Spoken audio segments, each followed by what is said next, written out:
Cue the cheesy podcast music.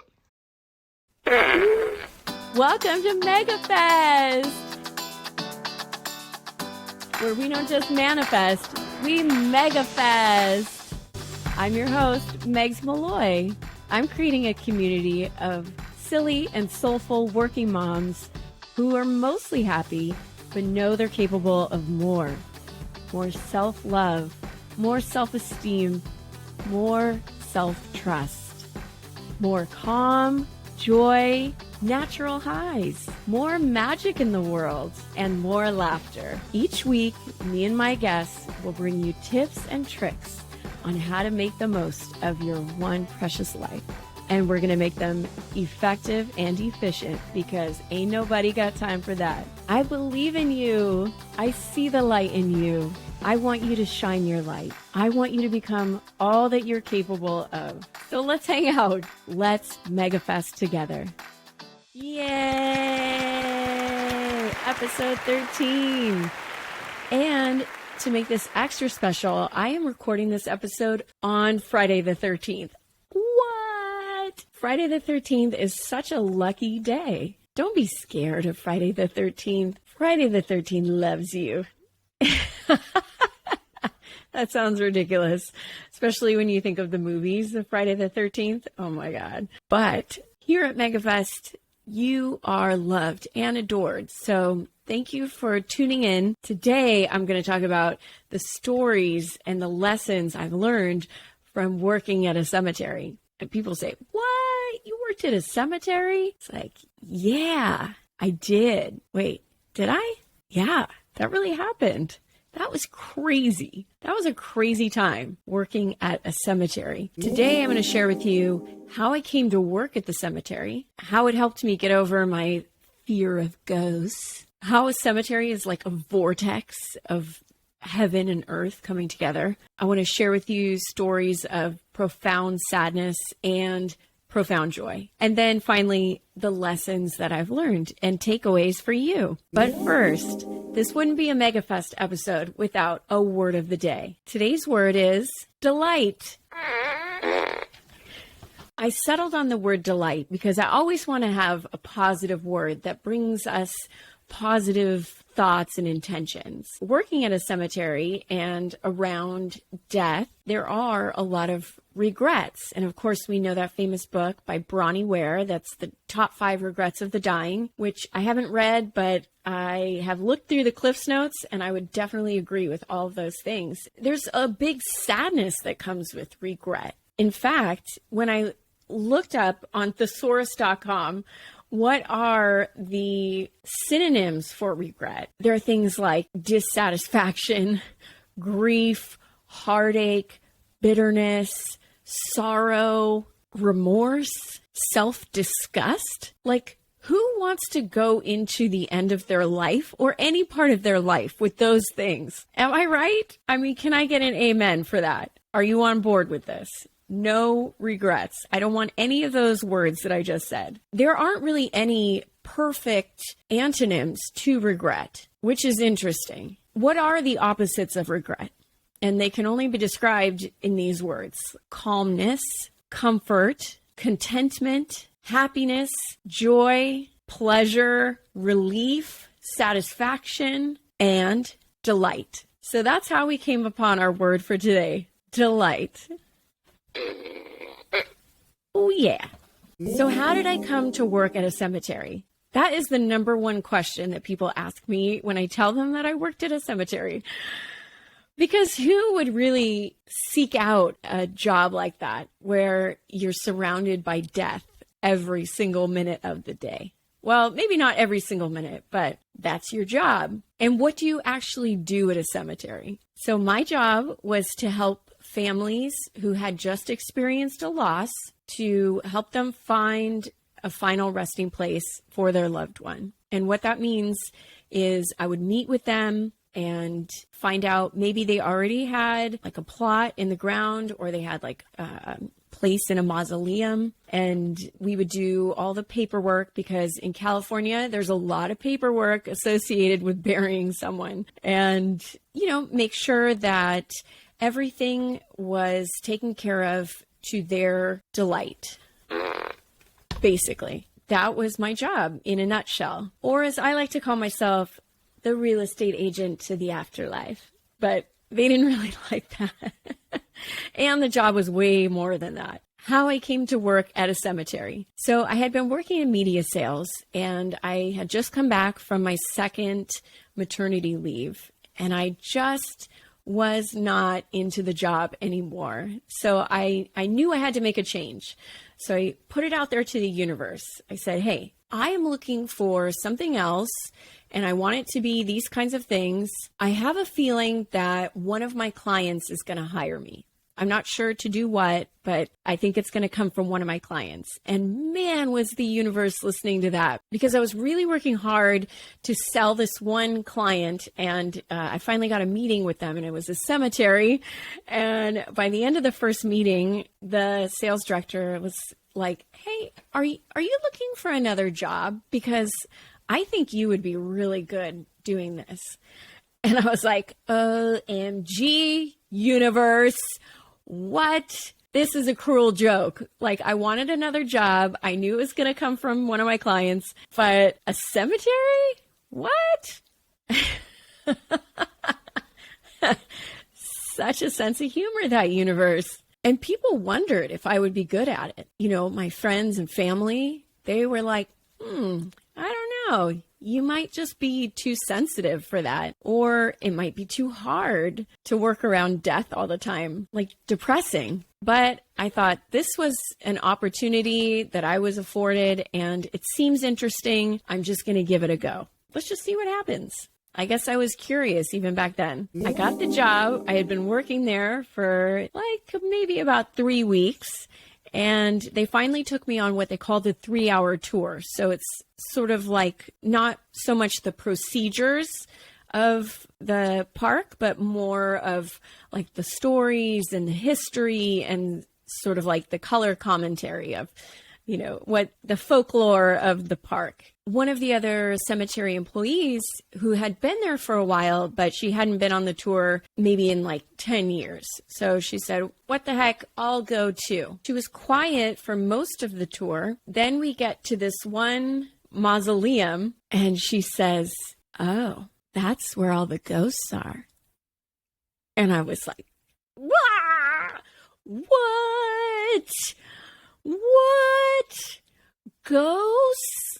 Like, for some reason, it never entered my mind associating working at a cemetery and ghosts. I mean, I don't know why. Maybe I was blocking it out of my mind, because there was a time in my life, 10 years prior to this, where I was actually having a serious fear of ghosts. I was living with my boyfriend at the time, and he lived in this super old apartment, and I was terrified of being alone because I was afraid of ghosts, which sounds silly as an adult woman to say, but I realized that it was really just more a fear of being alone. Because, you know, growing up in a big family, there's always people around you. There's chaos in every room. And then to finally be alone and have it be quiet was very unsettling. And also, possibly, I was totally out of alignment. Not totally out of alignment, but I was out of alignment in my life. So there was a lot of like uneasy feelings. But anyway, once you have a phobia like that, it's hard. Your brain is kind of wired to go back to that. So I heard this lady say, that's where all the ghosts are. And I was just like my whole nervous system just shifted, and I could not even deal. And then I started asking around for my coworkers' ghost stories, which didn't really make things better at all. As there was a rumor going around, somebody told me a story that one of the owners brought a ghost home with him, like not on purpose, like a ghost hitched a ride in his backpack and ended up at his house and then was haunting his house. This was all very alarming to me. And that's when I decided on my anti-ghost strategy. I know you want to hear this. So if you are ever confronted by a ghost or think you feel the presence of another spirit, you just tell them, no thanks, I'm unavailable for that. That's it. That's my strategy. It's kind of like when a panhandler asks you for money or somebody wants you to sign a petition and you're just not into it that day. You just say, no, thank you. And you just keep moving. So far, I think it's worked. So put that one in your toolkit. In my opinion, a cemetery is sort of like a vortex between heaven and earth. I don't know any other way to describe it except for weird things happen when you're working in a cemetery and you have life and death constantly coming together.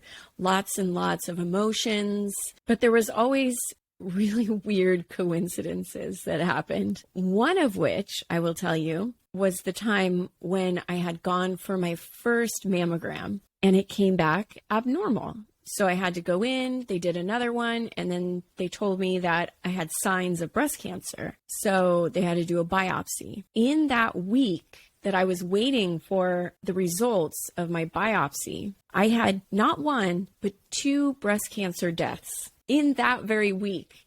And I had never had a breast cancer death before that point. And in fact, I asked the families what went wrong. Like, breast cancer is so curable. What do you think happened? And they said she skipped her mammogram. So my advice to you is never skip a mammogram, because breast cancer is so treatable and you can detect it so early. It's really not fair to your family to not get things checked out. And it's not fair to us because the world needs you. So I thought that was pretty weird. And good news, you'll be delighted to know I did not have breast cancer.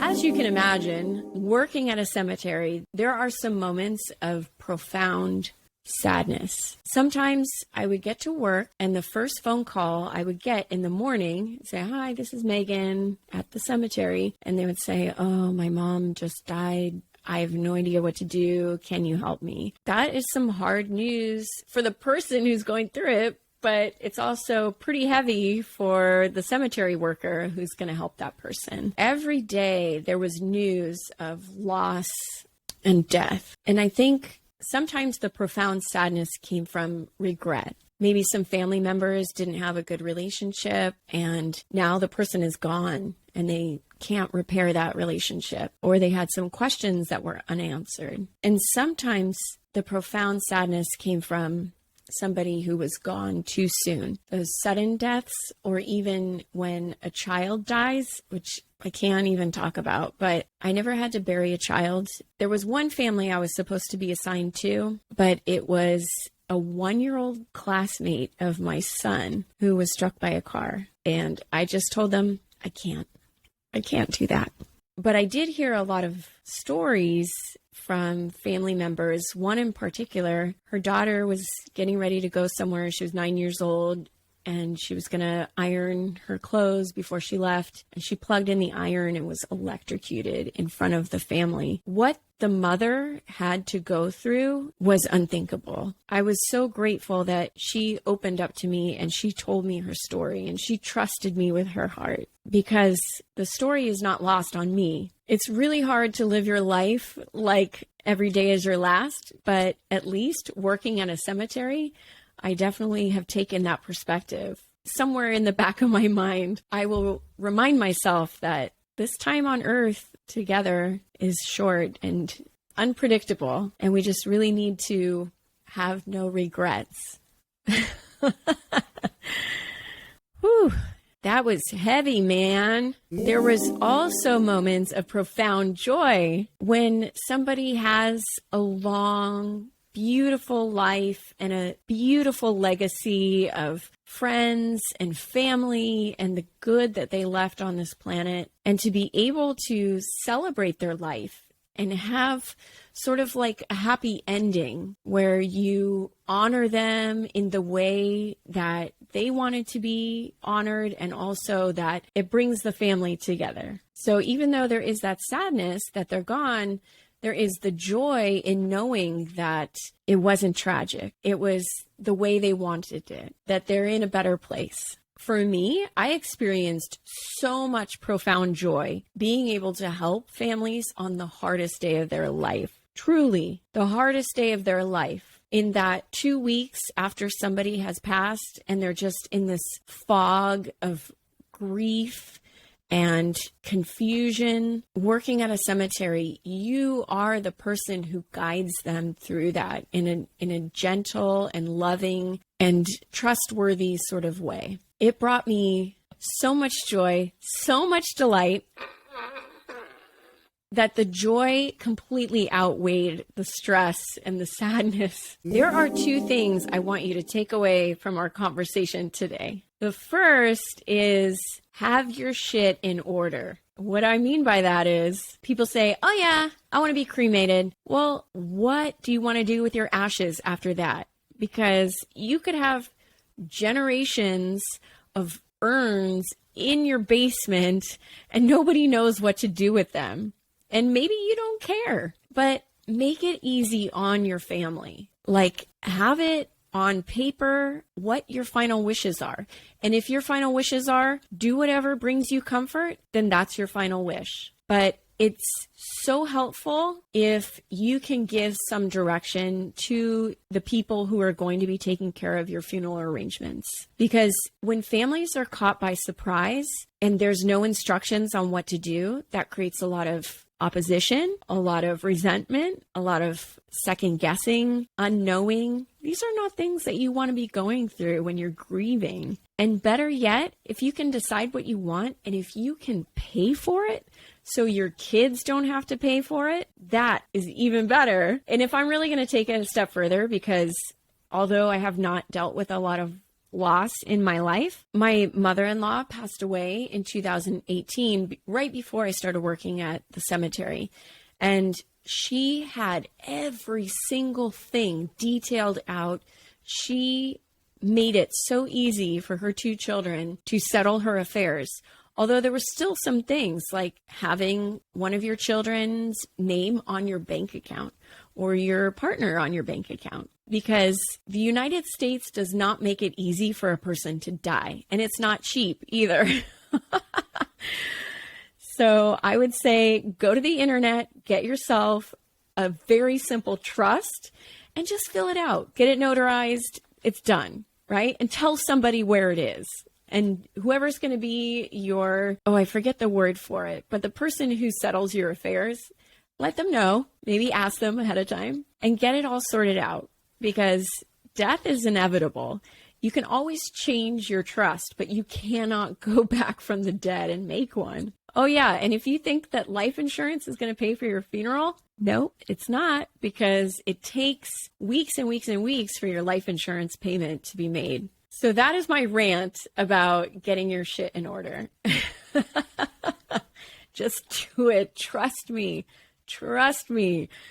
And lastly, you never know when it's your time. We have one short, sometimes long, but it never seems long enough. And it's a precious life. What are you going to do with your one short, precious life? It brings to mind so many cliches, but really like carpe diem, right? Just seize the day. Be kind to others and be kind to yourself. Stop and smell the roses.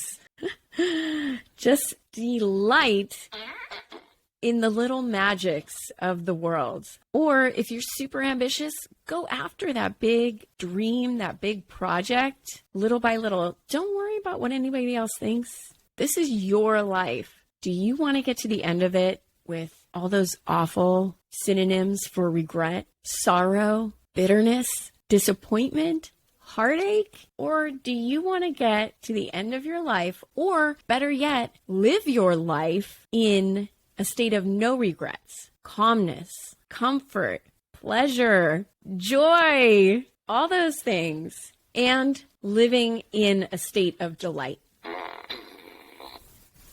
So those are all of my stories from working at a cemetery and the lessons that I've learned. I hope that by sharing them with you, that you don't need to work at a cemetery to learn these lessons too. I think this was a pretty good episode, and thank you so much for listening to it. If you can think of somebody who needs to hear these words, who needs a little less regret and a little more delight in their life, send it on over to them. Share it on your social media and give a 5-star review. And I give you 5 stars for listening today. Let's live our life with delight. Don't just manifest, Megafest!